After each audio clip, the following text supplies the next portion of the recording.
Senhor presidente, senador Walter Pinheiro, senhores senadores, senhoras senadoras, ouvintes da Rádio Senado, telespectadores, cidadãos e cidadãs do Oiapoque. Eu vou falar de educação. Claro que vou dar uma notícia boa. O senador Jorge Viana trouxe uma bela notícia, que é o desempenho da educação no seu município. E eu trago aqui um registro importante.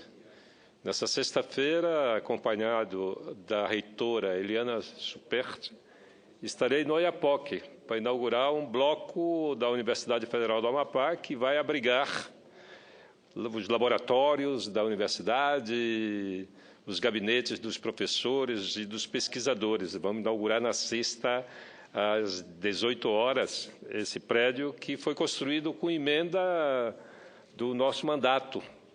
Nós colocamos a emenda e a reitora Eliana Superti e a sua equipe desenvolveram o projeto, construíram e agora nós vamos entregar à comunidade do Oiapoque.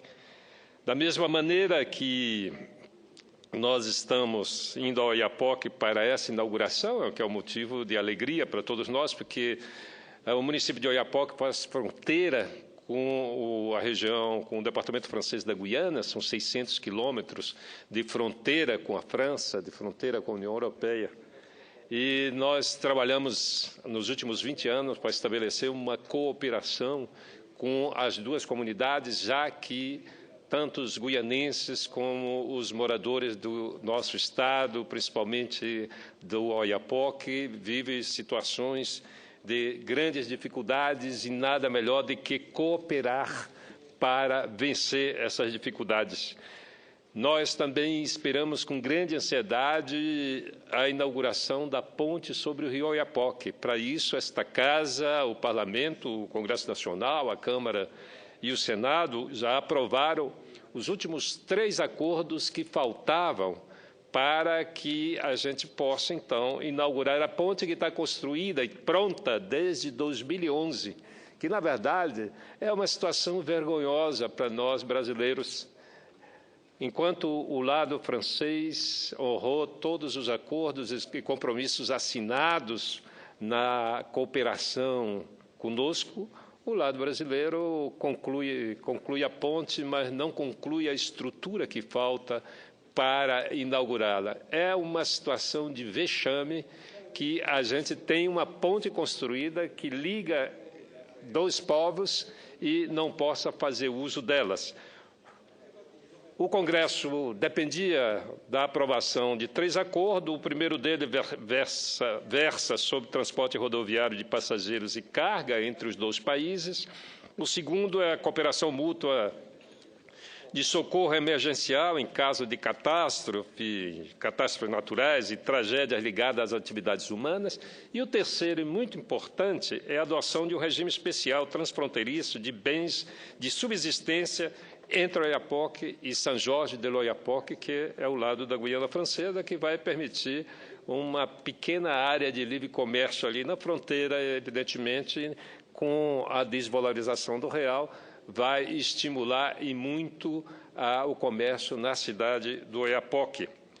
E também nós esperamos que a presidente Dilma nos ouça e que determine uma data.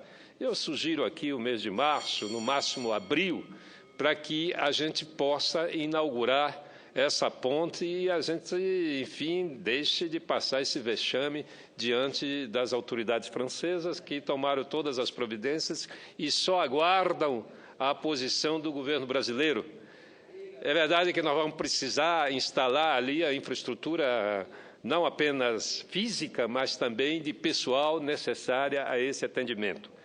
Também nós aguardamos e acabamos de encerrar a 9ª reunião mista transfronteiriça de cooperação entre os 2 países, e entre o Amapá e a Guiana, e não avançamos muito num quesito que para nós é decisivo. Trata-se da eliminação do visto de entrada de brasileiros na Guiana. Eu quero informar que, para os brasileiros viajarem a Paris ou a França, qualquer cidade da França, não há necessidade de vistos. Mas para entrar na Guiana a exigência do visto. E alerto às autoridades francesas que a migração clandestina não vai usar a ponte para atravessar a fronteira, vai continuar atravessando da forma como tem sido feito até hoje. Portanto, não alterem absolutamente nada e aqui fica a nossa solicitação às autoridades francesas para que, no mais breve espaço de tempo possível, libere o visto de entrada de brasileiros, seja pela Guiana, faça o que é feito hoje com as viagens que nós fazemos direto para a França. E um outro ponto fundamental que nós vamos também informar a comunidade do Oiapoque é que, depois de 20 anos, finalmente foi iniciado o processo de construção da pequena unidade hidroelétrica do Salto Cafezóca, uma unidade capaz de gerar até 15 megawatts e que vai atender a comunidade que muitas das vezes passa semanas sem energia elétrica, quando a BR-156, que era outra responsabilidade do governo federal, e que o governo federal não honra a conclusão dos 110 quilômetros que já deveria estar pronto há muitos anos e até agora estão lá e muitas das vezes no período invernoso a estrada bloqueia e o povo do Oiapoque, a comunidade do Oiapoque, fica sem energia elétrica. A PCH é um projeto de 1995 que se arrastou por inúmeras causas, mas que finalmente houve o leilão. O ano passado, uma empresa ganhou a concorrência. Essa empresa está instalando o parque térmico, que deve já começar a funcionar a partir de novembro, e aguarda apenas o licenciamento do IBAMA, o licenciamento da FUNAI, para iniciar a construção dessa obra, que inicialmente vai gerar centenas de empregos para os moradores do município do Oiapoque. Portanto, as notícias são importantes para aqueles que moram na fronteira do Brasil, que foi uma fronteira que durante muitos anos foi de uma região contestada, que não se sabia se era brasileira ou se era francesa, mas finalmente terminou sendo brasileira e o governo brasileiro tem que ter um olhar diferenciado para essa região e retirá-la desse abandono que se encontra até hoje.